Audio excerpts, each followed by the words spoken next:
Hey, what's up? This is part 2 of my Dust KV-8 heavy walker modeling vlog, I guess is what this has turned into at this point.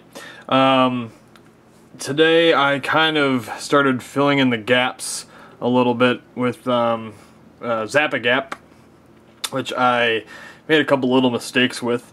I put a little too much on in a couple spots, so I've been kind of digging away at it.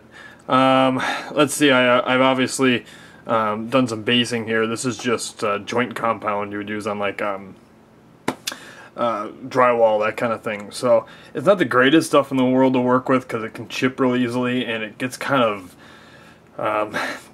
thick, I guess is the way to describe it.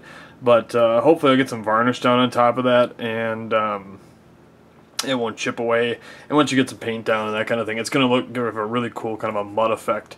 I glued the cannon and the ammo canisters or cans or whatever you want to call them onto the top of the guns here. I'm going to use the shields, but I haven't glued anything else onto the model yet. I also, let me get this thing off here so you can kind of see the base there. It's still kind of drying there, but I think it'll give it a nice effect. And I also put some on, deliberately put some on kind of the legs and the feet there. It's going to give it a nice texture once I make that real muddy and gross. I really want this thing to look real war-torn, like it's seen some battle. And in that, noting in that, I also put some kind of battle scars on it. You can kind of see, focus there. Like right in there, a few on the side there, took some machine gun fire there, a little bit of dust left over there. One of the side armor panels I put some on too.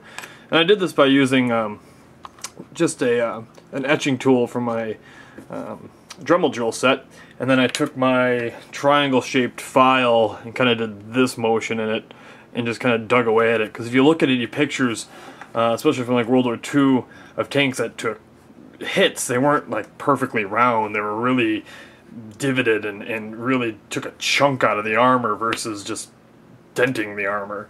So I kind of wanted to get that effect. Let's see, I also put a little antenna in.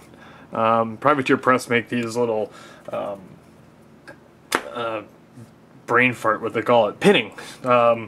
Where you take a little piece of brass or whatnot and you would drill a hole for like arms and that kind of thing and put this little piece of wire in to give it some strength. So that's what I used. I just drilled a hole in this top here and then just ran a little piece down and snipped it off. It's a little bit longer than what they show on the box, but whatever. Yeah, I think it looks kind of cool that way. So I'm going to wait for this to dry, the base here. I put a little some rocks down just for some texture, as soon as that dries, I'll prime it tomorrow, hopefully. I took some of the Badger stencil. It's a clear stencil, and I kind of cut out. You can kind of see the ends are peeling off here.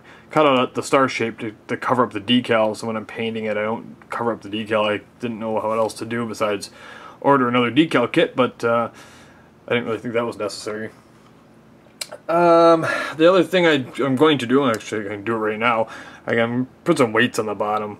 I was thinking about trying to remove the base, but they got this thing pegged in there and I couldn't get a saw under it, so I just worked with what I had. So yeah, I'm just gonna throw some glue down and give this thing a little bit of weight on the bottom and prime it, and that's where we'll leave off for now, and I'll see you guys tomorrow.